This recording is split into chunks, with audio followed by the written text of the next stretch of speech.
اے اللہ اب اسے بسانے کے لیے اپنا آخری رسول بھی عطا فرما۔ نبی پاک فرماتے ہیں میں دعا ہوں حضرت ابراہیم کی۔ یہ قربانی حضرت ابراہیم کا طریقہ ہے۔ حضور نے اگرچہ نبی پاک کی اپنی سنت تھی، یہ بھی کہہ سکتے تھے سنتی و سنت ابیکم ابراہیم، میری سنت ہے اور تمہارے باپ ابراہیم کی سنت ہے، یہ نہیں فرمایا۔ جب صحابہ نے کہا قربانی کیا ہے، فرمایا سنت ابیکم ابراہیم، جو تمہارے باپ ابراہیم کی سنت ہے۔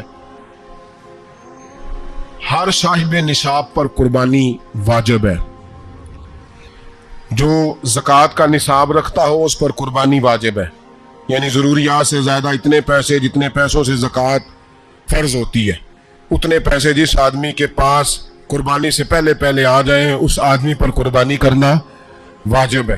بکرا، چترا، دمبا 1 سال کا یا دمبا 6 مہینے کا ہو پر اتنا بڑا محسوس ہوتا ہو کہ لگے کہ 1 سال کا ہے، اس کی قربانی ہو سکتی ہے۔ جانور میں کوئی عیب نہیں ہونا چاہیے، اتنا کمزور نہ ہو کہ ذبح جہاں اسے کرنا ہے وہاں وہ چل کے جا نہ سکے، اتنا کمزور جانور نہ ہو، اس کے اندر بظاہر کوئی اتنا بڑا نقص نہ پایا جاتا ہو، کانا نہ ہو، لنگڑا نہ ہو، کوئی اس کی ہاتھ نہ کٹے ہوئے ہوں، ایسا نقص جو واضح ہو۔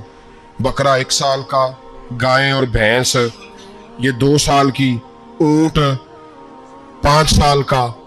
اب اس میں یہ ہے کہ ہمارے بہت سارے دوست چونکہ ہم دیہاتی لوگ ہیں تو پوچھتے ہیں کہ دوندا نہیں ہے تو چوگا نہیں ہے، تو یہ ہماری پنجابی کی اصطلاحات ہیں، پنجابی کی۔ شریعت اسلامیہ نے سال بتائے ہیں، یہ تو ہم نے اپنی آسانی کے لیے، یا دیہاتوں میں جو ماحول تھا اس طرح کا جانور لے، خوبصورت جانور لے۔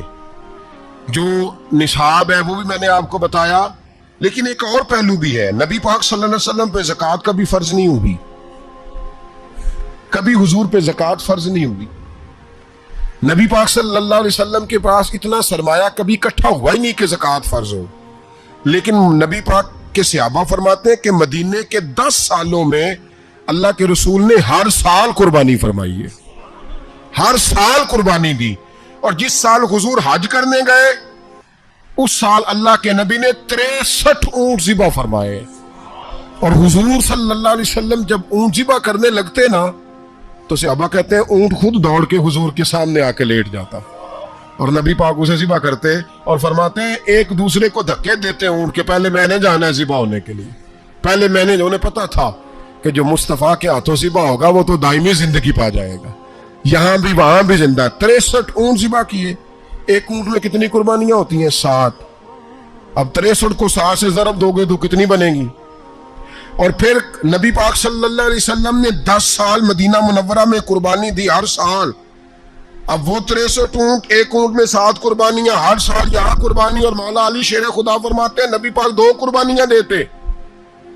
میں نے کہا حضور 2 جانور ذبح کر رہے ہیں آپ، تو حضور نے فرمایا ایک میری طرف سے، ایک میری امت کی طرف سے، غریبوں کی طرف سے۔ اور حضرت علی کو حضور نے وصیت فرمائی تو 2 دیا کرے گا۔ یا رسول اللہ صلی اللہ علیہ وسلم میں غلام ہوں، خادم ہوں۔ حضور نے فرمایا علی ایک تو نے اپنی دینی ہے، ایک میری طرف سے دینی ہے۔ 2 قربانیاں۔ مولا علی نے بھی ساری زندگی 2 قربانیاں دی۔ حضرت علی بھی مال کے نصاب نہیں تھے، اپنا مکان ہی نہیں تھا، کوئی کاروبار نہیں تھا، کئی دن فاقے رہتے تھے، پر قربانیاں کتنی دیتے تھے؟ 2۔ ہمارے پاس ویسے اگر سسرال میں، میکے میں، کزنوں میں کچھ شادی ہو جائے تو 50-60 ہزار کا خرچہ برابر ہے، وہ پکا ہے۔ اور قربانی کی باری غریب ہو گئے، سارے غریب ہو گئے، کہتے نہیں یہاں مشکل ہے۔ او خدا کے بندے، اللہ کے ساتھ تجارت کر، اس کے رستے میں 1 دے گا، رب تجھے 70 گنا اضافہ کے ساتھ عطا فرمائے گا۔ قربانی مال کے نصاب پہ ہے۔ کوشش کیا کریں کہ اللہ کے رستے میں جب دینا ہو پھر لیت اللہ سے بچیں، خوبصورت جانور لائیں۔ جن کو اللہ نے توفیق دی ہے ان کے لیے نصیحت ہے، جن کو اللہ نے توفیق دی۔ میں نے اپنے حضرت صاحب کو دیکھا ہے، وہ کہتے تھے کئی جانور اللہ نے بڑا نوازا ہے، کہتے ایک میرا ہے، ایک میرے ماں کا، ایک میرے باپ کا ہے، ایک میرے فلاں استاد صاحب کا، ایک میرے پیر صاحب کا ہے۔ یہ جانور غوث اعظم جیلانی کا نام کا دے رہا ہوں۔ اور پھر ایک بڑا خوبصورت جانور بندہ ہوتا اور حضرت خود ان کو چارہ ڈال رہے ہوتے، تو حضور یہ کیا ہے؟ فرمانے لگے یہ میں رسول اللہ کے نام پہ قربان کروں گا، یہ نبی پاک کے نام پر قربان کیا جائے گا۔ جن کو اللہ نے حیثیت دی ہے وہ کوشش کریں اپنے محبوب کی طرف سے بھی قربانی کریں، نبی پاک کے نام کی قربانی دے، خوبصورت سا جانور پیارا، پھر اس کی خدمت ہو، پھر اس کی قربانی دی جائے، اور نبی پاک کے نام پر قربانی دی جائے۔ حضور نے خود وصیت فرمائی حضرت ابو بکر صدیق کو قربانی بڑا حسین عمل ہے، اور میرے نبی پاک صلی اللہ علیہ وسلم نے ناراضگی بھی فرمائی۔ ذرا خوگر حمد سے تھوڑا سا گلا بھی سن لے، میرے حبیب نے فرمایا جو طاقت کے باوجود قربانی نہ کرے وہ ہماری عیدگاہ میں عید کی نماز پڑھنے نہ آئے، وہ نہ آئے۔ اور یا رسول اللہ جو کرے گا، فرمایا قربانی کے جانور کا خون کا قطرہ بعد میں زمین پہ گرے گا، اللہ اس کے سارے گناہ پہلے معاف فرما دے گا۔